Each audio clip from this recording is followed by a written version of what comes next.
السلام علیکم ورحمۃ اللہ وبرکاتہ۔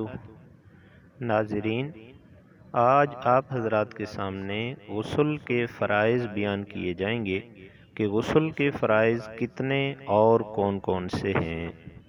یہ جاننے سے پہلے آپ سے ایک درخواست کروں گا کہ آپ نے ابھی تک اگر میرے چینل کو سبسکرائب نہیں کیا تو سبسکرائب کر دیجئے، لائک بھی کر دیجئے، انشاءاللہ بہت فائدہ ہوگا۔ غسل کے فرائض میں سے سب سے پہلا فرض یہ ہے کہ منہ بھر کر کلی کرنا۔ غسل کے فرائض میں سے دوسرا فرض یہ ہے کہ ناک میں پانی ڈالنا۔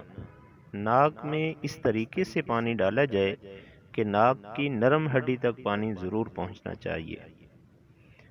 اور غسل کے فرائض میں سے تیسرا اور اہم فرض یہ ہے کہ پورے جسم پر اس طریقے سے پانی بہایا جائے کہ ایک بال کے برابر بھی جسم کا کوئی حصہ خشک نہ رہے۔ اگر ایک بال کے برابر بھی جسم کا کوئی حصہ خشک رہ گیا تو غسل نہیں ہوگا۔